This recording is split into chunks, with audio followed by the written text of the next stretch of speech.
मेरे अनुसंधानवेत्ताओं, इसी सृष्टि की अवधि को कैलकुलेट करने के लिए वैज्ञानिकों ने कई लाखों हजारों करोड़ रुपए बर्बाद कर दिए। आज की इस वीडियो को, इस सृष्टि विज्ञान के सत्र को देखकर हर सनातनी गर्व कर उठेगा। आप सभी जानते हो, दो परार्ध पूरी सृष्टि चलती है।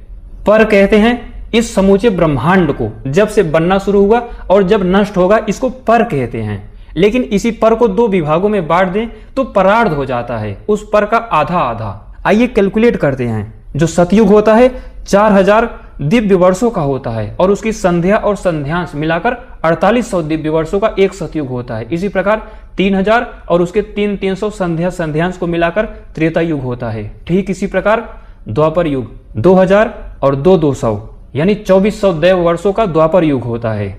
ठीक इसी प्रकार 1000 और 100 यानी 1200 देव वर्षों का कलयुग होता है। अगर इन चारों को जोड़ेंगे तो 12000 दिव्य वर्ष आ जाएंगे, यानी एक चतुर्युग 12000 देव वर्षों का होता है। इसी प्रकार 71 चतुर्युगी का एक मनवंतर होता है और 14 मनवंतर होते हैं। ये 14 मनवंतर तक ब्रह्म का एक दिन होता है, जिसे एक कल्प भी हम कहते हैं। तो एक कल्प यानी ब्रह्मा का एक दिन, 14 मनवंतर, 1000 चतुर्युगी। इसी प्रकार ब्रह्मा का एक वर्ष 360 कल्पों का होता है और एक कल्प 1000 दिव्य चतुर्युगियों का होता है। और हम सभी जानते हैं जो पर है, सभी तत्व मूल प्रकृति में जो लय हो जाते हैं उसे ही पर कहते हैं, इस पूरे ब्रह्मांड को।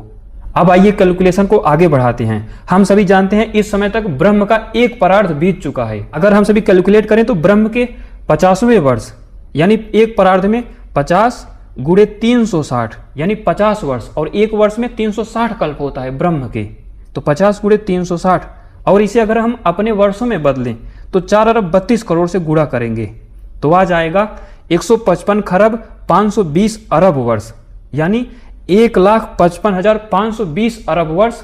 ये ब्रह्मा का 50 वर्ष है, एक परार्ध है जो अभी तक बीत चुका है। अब आगे जोड़ते हैं। ये 7वां चल रहा है, जैसा कि मैंने प्रूफ दिया। तो अगर 7 कल्प और जोड़े तो 7 गुणे 2, अहोरात्र की वजह से 2 से गुणा करेंगे, और 4 अरब 32 करोड़ वर्ष, 60 अरब 48 करोड़ वर्ष आ जाएगा।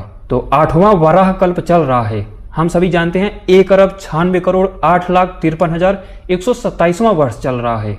इस 8वें कल्प में जितना समय बीत चुका है ये, और इससे पहले के 7 कल्प दिन और रात्रि मिलाकर, और ब्रह्म का 50 वर्ष, जब हम सभी ये सब मिलाकर कैलकुलेट करेंगे तो आ जाएगा 55 नील 52 खरब 82 अरब 44 करोड़ 8,53,127 वर्ष।